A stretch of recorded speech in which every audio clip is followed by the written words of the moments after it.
Si Jesus Nazareno ay totoong Diyos.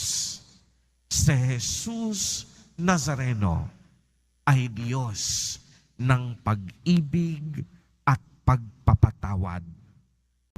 Patuloy tayong inaanyayahan na mas higit kilalanin at palalimin ang ating ugnayan kay Jesus Nazareno.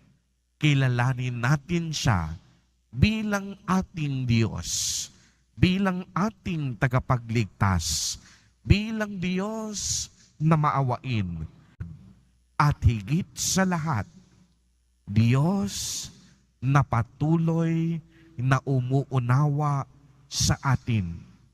Diyos na patuloy nagsasabog ng kaniyang pag-ibig